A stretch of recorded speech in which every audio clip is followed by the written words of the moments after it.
Nagalit daw ay parang impacta. Ayan naman ay patutunayan ko guys kasi sabi nga ni Lola Baby, ingatan daw at ayusin daw ang pakisama din sa Piscean kasi masamang magalit ang isang Pisces. Ayan, at pinatutunayan ko nga yan guys na ako ay minsan nagkaroon ng kaaway at humantong kami sa baranggayan guys.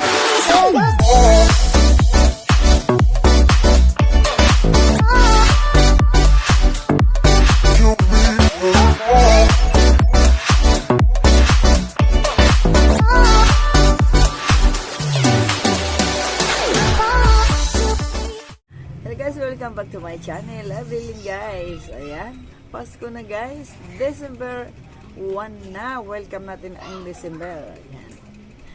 And speaking of Christmas, masaya nga ba ang Pasko natin mga single? Ayan, it's okay. Dapat naman talaga tayo ay maging masaya. Wala man tayong kapartner sa buhay, maging masaya pa rin tayo dapat. Siyempre pinagkakalooban pa tayo ng buhay ng taas, diba? At siyempre may mga obligasyon pa tayo, may mga ano tayo pa sa ating buhay. At marami naman sa ating nagmamahal, siyempre, ang pamilya natin.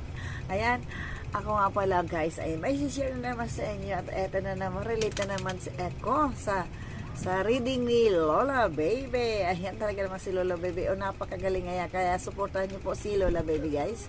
Lola Baby, tarot reader po. Ang na-reading ni Lola Baby ay talagang resonate ako. Sabi ko nga ibablog ko, isi-share ko din sa inyo yung resonate ako sa mga nababasa ko o napapanood. At itong basa ni Lola Baby. Few days ago ay relate na naman ako ng todo kay Lola Baby. Ang Pisces daw ay napaka maalalahanin, o diba? Mahinahon, mapagmahal, at mapagmahal at mababa ang loob. Ayun naman tayo mga Piscean o diba? Pero sabi nga ni Lola Baby, ang Piscean daw ay kumbaga may limitasyon din o may hangganan ang pagiging isang ganong ugali. Siyempre naman, relate ako dyan.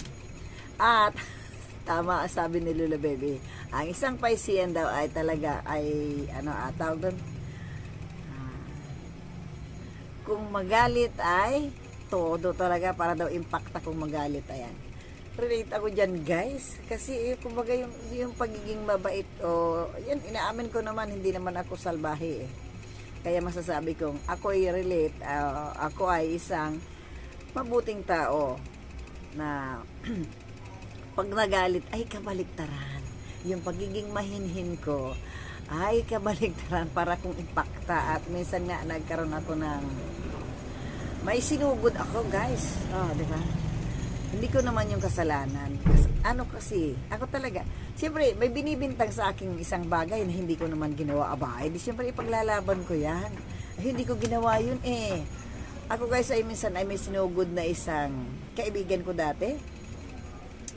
Talaga naman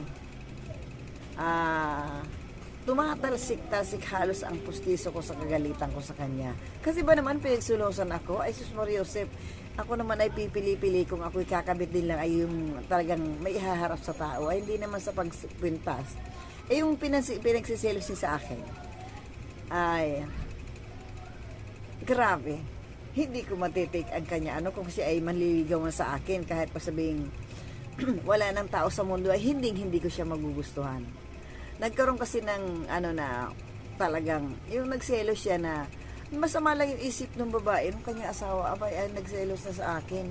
Magkakaibigan po kami, ay hindi ko naman siya nilalandi.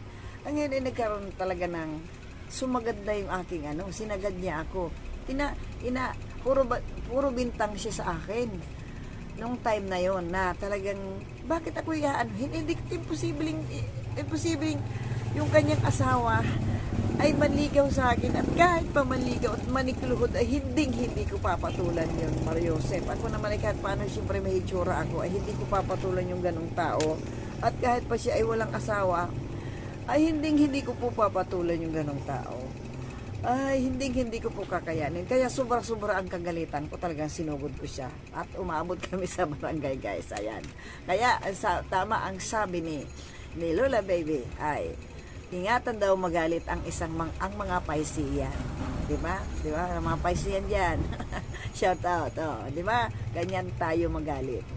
At minsan din, marami basta gusto ko yung ayoko nung may nasasagasaan o masasagasa. Kasi ako talaga pag sakaling halimbawa gaya nitong dito sa taas, pag naguhulihan, naaawa ako dun sa mga tao. At isa diyan sa ang nahuli diyan sa minsan at naguhulihan nga. Although may mga policy nga talaga, siyempre kailangan sundin. Pero may mga sumusobra naman. At ang isa dun ay nahuli ay kapatid ko. Abay, mali naman ang panghuhuli. At ang palamig ay kinukuha. Hindi na lang ba yung karito na lang ang dalahin?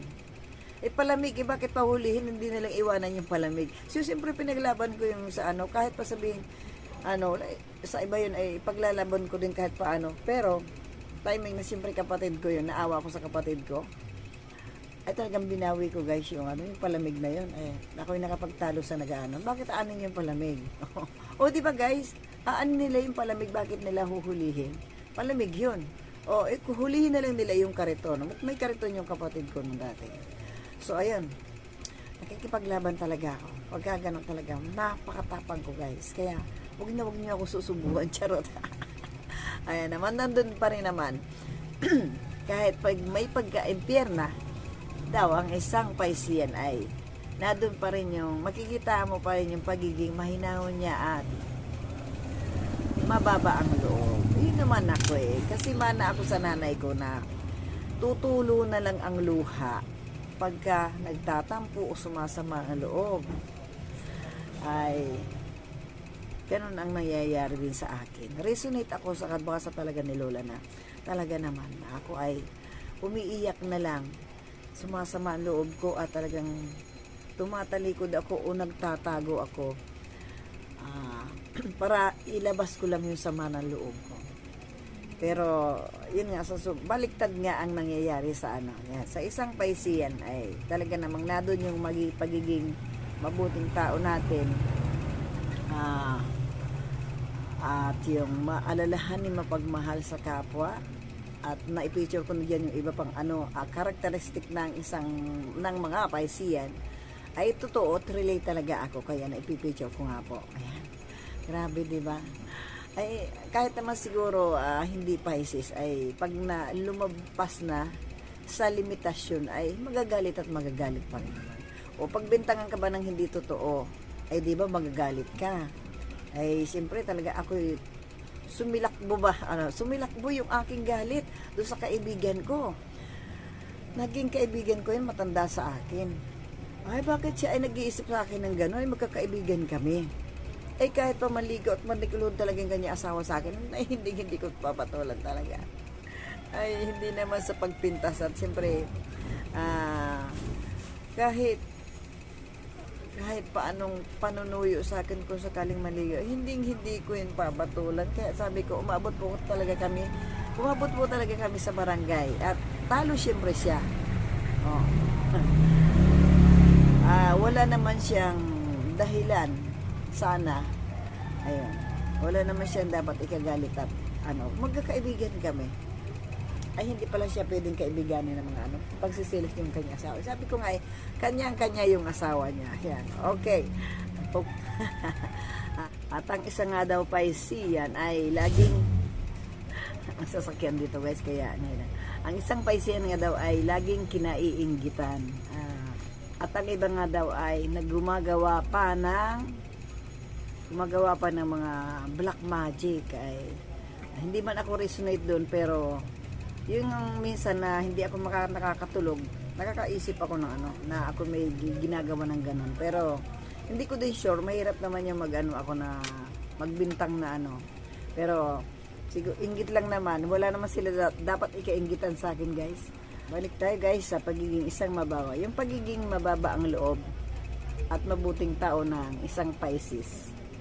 At matulungin, ayan, isa pa din siyempre, matulungin. At ngayon lang, hindi ako nakakapag resonate ako dyan.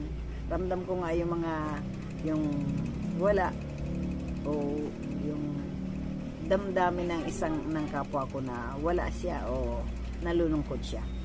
At sa pagiging matulungin ko nga ay parang maana din ako sa nanay ko na yung kumbaga sabi din ng isang reader, na isang tarot reader ay isusubo mo na ay ipamimigay pa. O, diba? Kaya, ayan. Pero resonate naman ako doon. May mga time akong ganun. Ganun ang aking ginagawa. Love is overflowing sa Pisces. At hindi pa man ako resonate sa pagiging pagkaroon ng love life ay it's okay. May struggle pa rin ang mga Piscean pagdating sa mga pinansyal. Ayan. At kahit pa may mga mabigat na pinadala si Pisces daw ay may katatagan ng kalooban na matibay ang isang Piscean. O, diba? Doon naman ako na yung pagiging totoo ng isang Piscean. Nasabi din ni Lola Baby, ayan, si Lola Baby, halos yung kanya mga reading ay parang ako. Kaya talagang sabi ko, ay, ako. Kaya, grabe si Lola Baby, pag-support po ng kanyang channel. Pag-support Lola Baby, yan. Search niyo po ang kanyang, channel.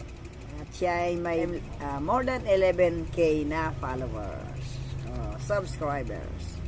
Hindi daw ipokrita ang isang Piscean. Kumbaga pinakikita ang totoong pagkatao, kung ano yung kalagayan at kung ano yung nararamdaman niya. Kaya ako hindi ako makapigil na kahit paano ma-share ko yung tunay ko talaga yung sitwasyon gaya ng ito nga, kaya ako nagpipicture nito. It's about my love life ay ayun na dapat nga hindi ko mapigilan kumbaga pagiging totoo ko na hindi swerte ang mga Piscean, pero shoutout sa mga Piscean dyan na katulad ko. At ayan, may Piscean akong nakausap. Ayan, shoutout to you, Maribeth. Nakausap ko siya na parehas kami ng ugali nga, palibasa Piscean kami. At malas din, hindi din swerte sa love life. Tapos, yun nga, may nabasa ako at may napanood din na may magbabalik daw sa isang Piscean. Tapos napatunayan ko din na totoo nga sa aking kaibigan na yan ay may gustong bumalik sa sa kanya na ex. At ewan ko lang sa akin, pero never na past is past for me. Kaya move on na sila. Ako matagal na ako nakamove on. So and guys, thank you for watching and God bless everyone. Thank you po sa panonood na aking mga video guys.